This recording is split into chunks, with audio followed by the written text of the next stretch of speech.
объединяющие различные регионы цивилизации, сотрудничающие на основе равенства, взаимного уважения, консенсуса и обоюдоприемлемых компромиссов. Это я назвал бы золотым стандартом многостороннего взаимодействия с участием великих держав. Практическое значение для утверждения многополярности имеют такие региональные объединения, как multilateralism are such Содружество regional независимых государств, entities Организация as договора коллективной CIS, Collective безопасности, Security Treaty Евразийский Organization, экономический союз, Asian АСЕАН, Economic Совет сотрудничества арабских Community, государств Персидского ASEAN, залива, Лига the арабских League of государств, Arab States, Африканский союз, African СЕЛАК. Union, and CELAC. Видим важной задачей We see as an налаживание important разносторонних task to связей между ними, develop в том числе с подключением потенциала multiple and ООН. diverse Российское contacts председательство в between them, Совете одно из including with the support of the UN. ближайших заседаний посвятит взаимодействию ООН с евразийскими региональными организациями.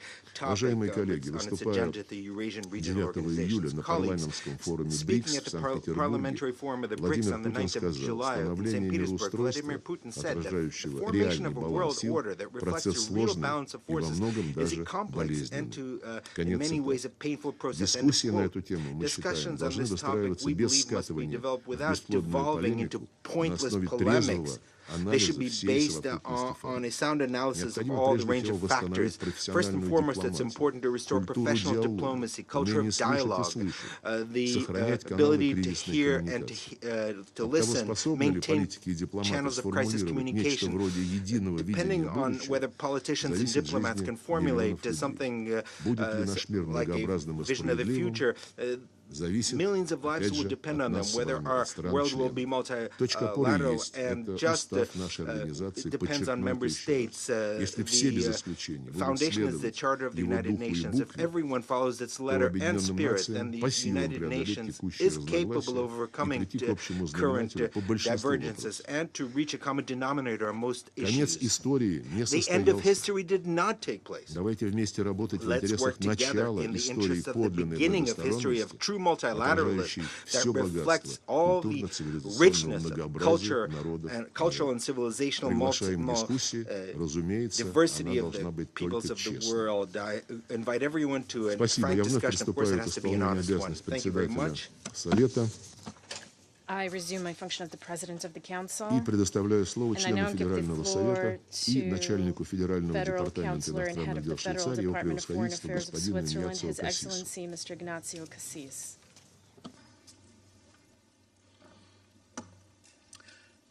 Monsieur le Président, Excellences, Mr. President, chers et chers collègues, dear colleagues, un ordre mondial plus juste, plus démocratique et plus durable est un ordre qui place la liberté en son cœur.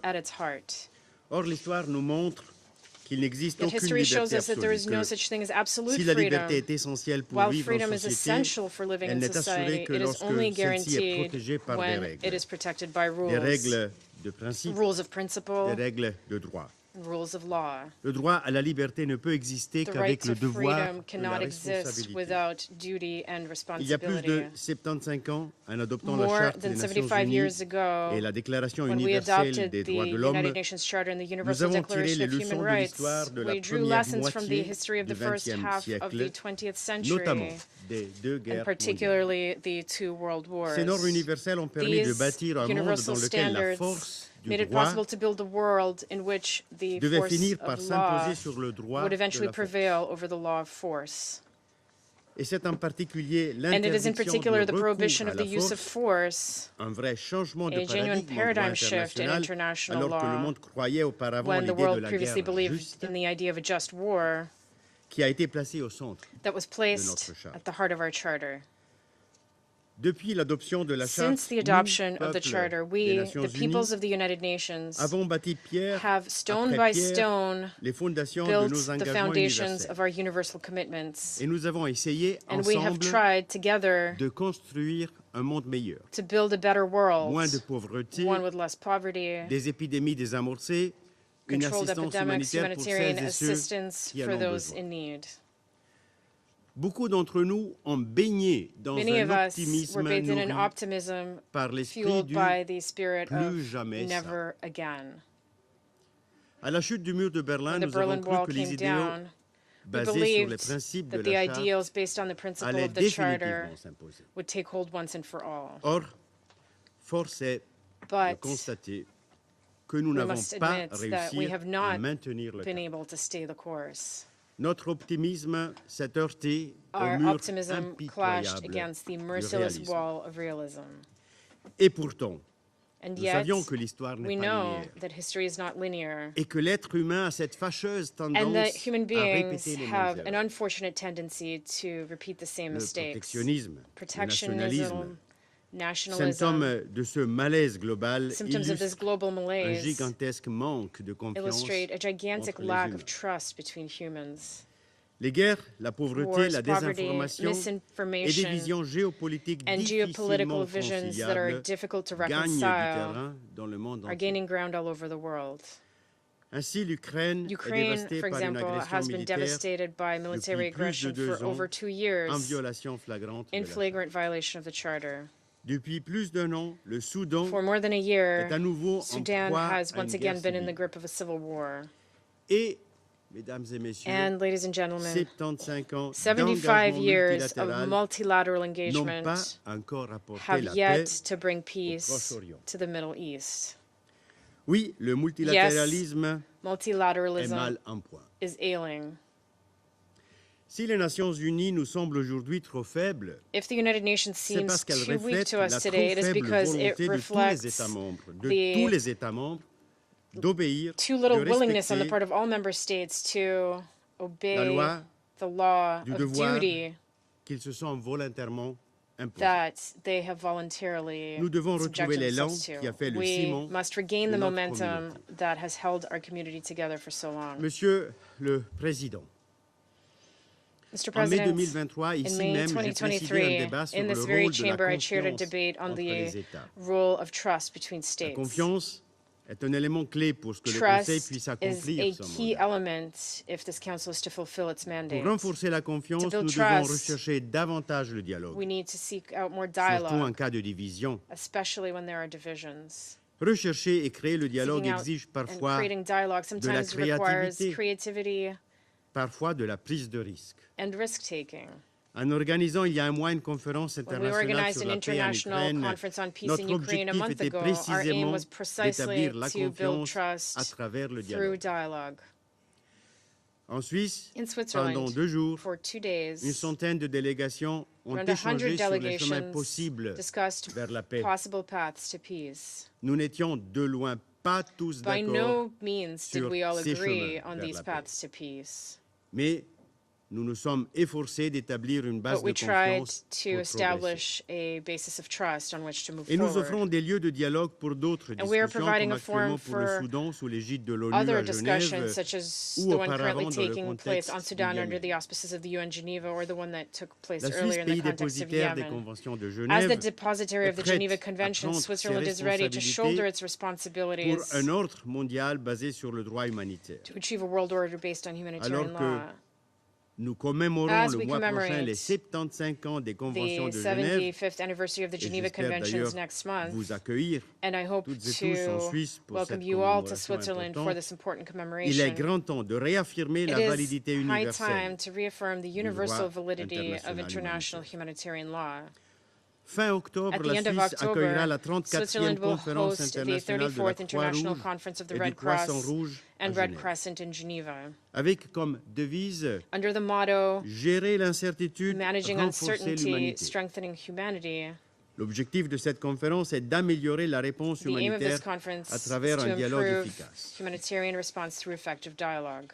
Mesdames et messieurs, chers Ladies collègues, and gentlemen, dear face colleagues, à l'augmentation des guerres, faced with an increase in face wars à l'usage and systématique the de la systematic violence, use of violence, nous avons besoin de croire we au need respect to du droit believe international in respect for humanitaire. international humanitarian law. Si la confiance peut être créée par While trust le can be dialogue, created through dialogue, elle peut l'être également par un it can changement de also be perspective. created through a change of perspective. Comme médecin de formation, As a doctor by je crois training, en la science et en la diplomatie scientifique. I believe in science and Je suis scientific persuadé que la diplomacy. science peut I'm convinced that contribuer science à renforcer can help l'efficacité de notre travail. strengthen the Une efficiency of our approche work. fondée sur An les faits approach scientifiquement based on établis renforce scientifically aussi established la confiance facts mutuelle.